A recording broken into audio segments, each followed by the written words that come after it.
Lucas capítulo 23. Então toda a assembleia levantou-se e o levou a Pilatos. E começaram a acusá-lo, dizendo: Encontramos este homem subvertendo a nossa nação.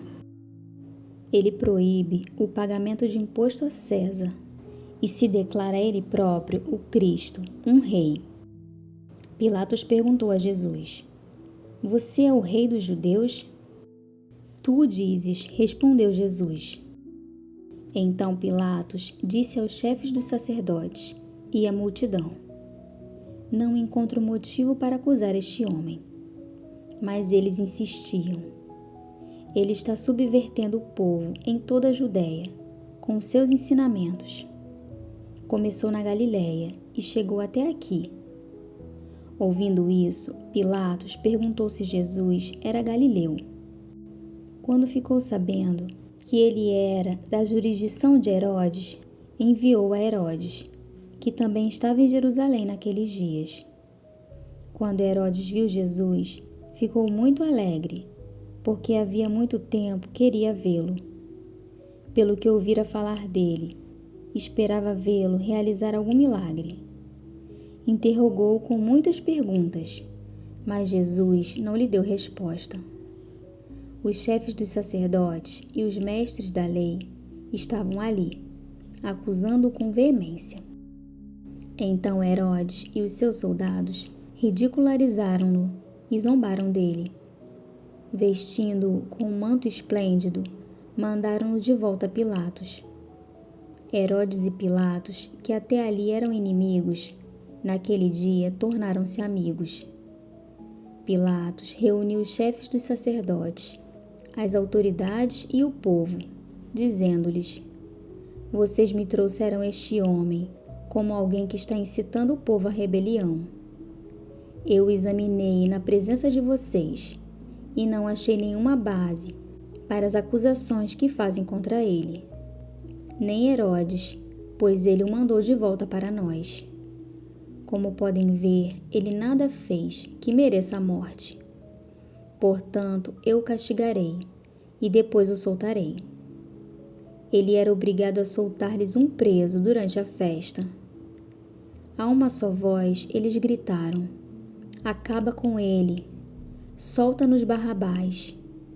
Barrabás havia sido lançado na prisão por causa de uma insurreição na cidade e por assassinato.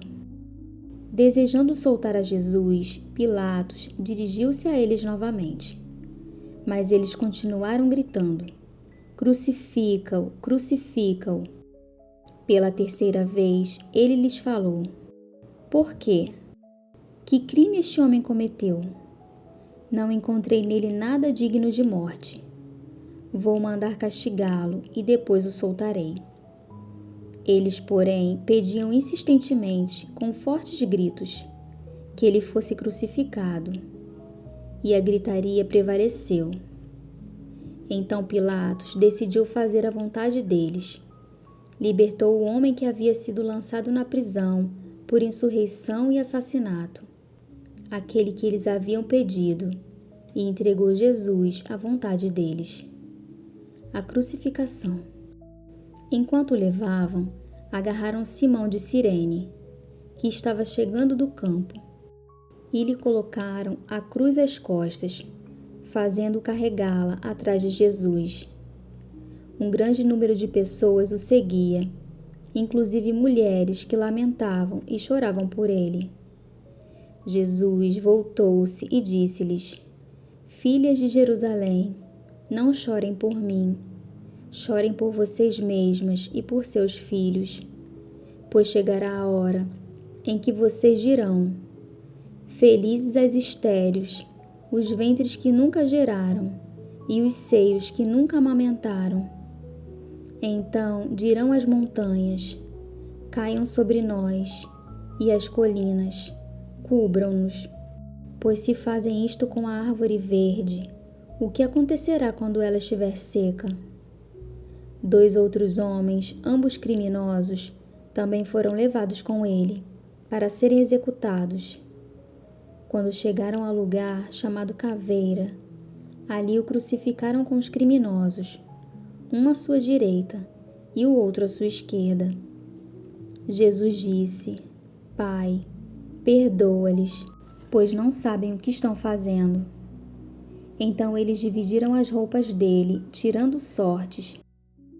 O povo ficou observando e as autoridades o ridicularizavam.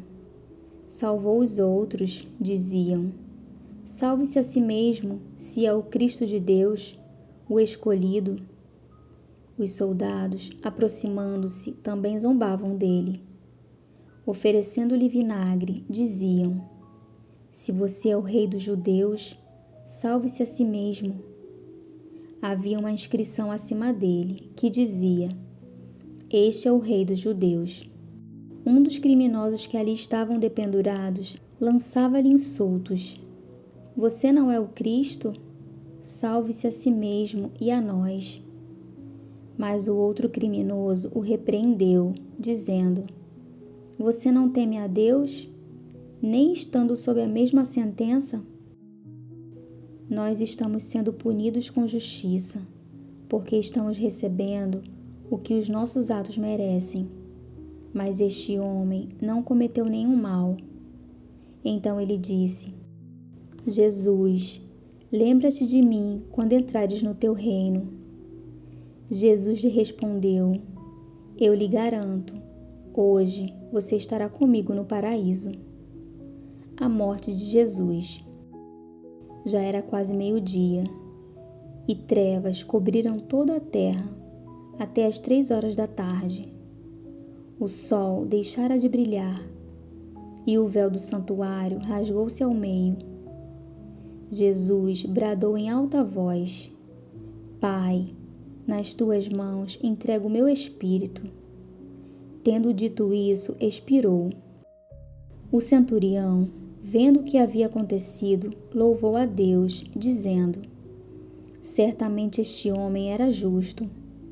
E todo o povo que se havia juntado para presenciar o que estava acontecendo, ao ver isso, começou a bater no peito e a afastar-se. Mas todos os que o conheciam, inclusive as mulheres que o haviam seguido desde a Galiléia, ficaram de longe, observando essas coisas. O sepultamento de Jesus. Havia um homem chamado José, membro do conselho, homem bom e justo, que não tinha consentido na decisão e no procedimento dos outros. Ele era da cidade de Arimateia, na Judéia, e esperava o reino de Deus. Dirigindo-se a Pilatos, pediu o corpo de Jesus. Então desceu, envolveu-o num lençol de linho e o colocou num sepulcro cavado na rocha, no qual ninguém ainda fora colocado. Era o dia da preparação e estava para começar o sábado. As mulheres que haviam acompanhado Jesus desde a Galiléia seguiram José e viram o sepulcro e como o corpo de Jesus fora colocado nele. Em seguida foram para casa e prepararam perfumes e especiarias aromáticas e descansaram no sábado, em obediência ao mandamento.